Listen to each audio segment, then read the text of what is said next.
Hey everyone, welcome back to my channel Lalaboni kitchen. আমি আজ নিয়ে এসেছি ইলিশ মাছের সর্ষে বাটা রেসিপিটি করতে লাগবে। আমি এখানে 3 পিস ইলিশ মাছ নিয়েছি কাঁচা লঙ্কা বাটা, জিরে বাটা আর সাদা জিরে আর কালো জিরে নিয়েছি। সাদা জিরে কালো জিরে আমি ভালো করে লবণ আর কাঁচা লঙ্কা দিয়ে বেটে নিব। আমি কালো জিরে পরিমাণটা বেশি দিয়েছি। এবার একটি কড়াইতে সরিষার তেল দিয়ে দিব। তেল গরম হয়ে গেলে একটি খুন্তি দিয়ে আমি সমস্ত কড়াইতে তেলটা মাখিয়ে নিব, যাতে মাছটা দিলে লেগে না যায়। এবার একে একে মাছগুলো আমি ভাজি করব, এপিট ওপিট করে ভাজি করব। সর্ষে বাটার মাছ বেশি ভাজি করতে নাই, এই জন্য আমি হালকা করে ভাজি করে নিব। সরিষা বাটার মাছ আপনারা ভাজি না করে রান্না করতে পারেন।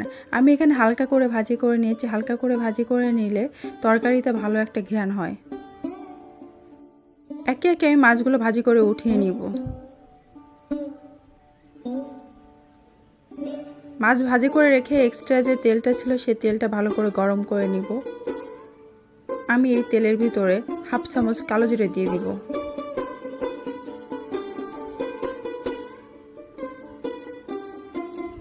তিনটে তেজপাতা দিয়ে দিব। তেজপাতা তিনটায় মাছ বরাবর কেটে নিয়েছি। এবার আমি এখানে 1 চামচ জিরে বাটা দিব আর 1 চামচ কাঁচা লঙ্কা বাটা দিয়ে দিব।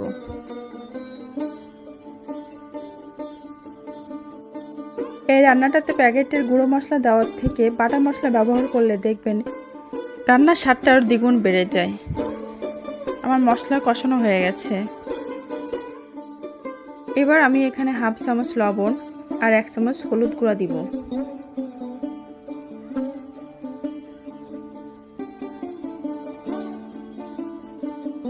আমি আর মশলার বেশি কষাবো না, কেননা হলুদ দিয়ে দিয়েছি, বেশি কষালে হলুদ পড়ে যেতে পারে।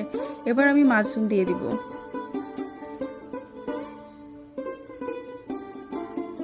পরিমাণ মতো জল দিয়ে দিব।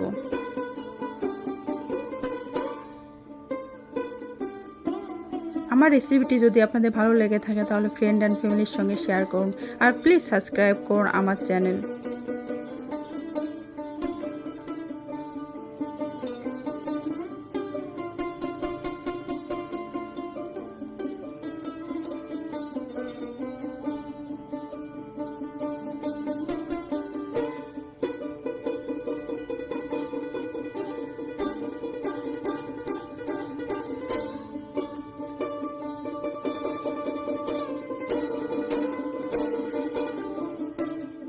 মাছে অনেকটা জাল হয়ে গেছে। তরকারির ঝোলটা কমে আসলে আমি এখানে 3 চামচ সরিষা বাটা দিয়ে দিব। আমি এখানে 2 রকম সরিষা ব্যবহার করেছি, সাদা সরিষা আর কালো সরিষা। আমি 1 চামচ সাদা সরিষা দিয়েছি আর 3 চামচ কালো সরিষা দিয়েছি। কালো সরিষার ভাগটা বেশি দিয়েছি, এই জন্য কালো সরিষাটা বেশি ঝাঁঝ হয়। সরিষা বাটা দিয়ে আমি 3 থেকে 4 মিনিট রান্না করে নেব। অনেকেই বলে সরিষা বাটা খেতে তেতো লাগে। সরিষা বাটার ভিতরে কাঁচা লঙ্কা আর লবণ দিয়ে সরিষাটা বাটলে আর তেতো ভাবটা আসে না।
আমি মাঝে মাঝে মাছটা উল্টে দিয়েছি, তাহলে দুই সাইডে ভালো করে জাল হয়ে যাবে।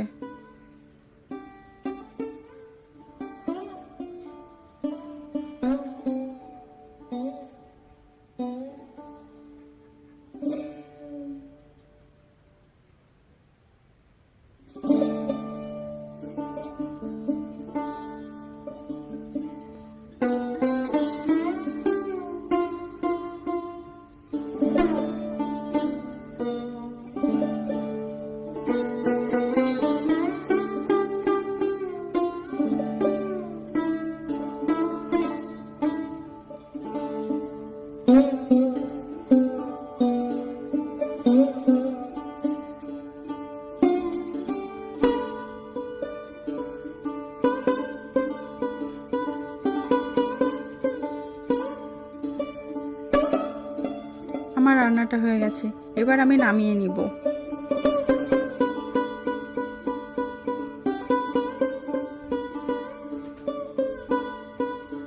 ভিডিওটা দেখার জন্য অসংখ্য ধন্যবাদ।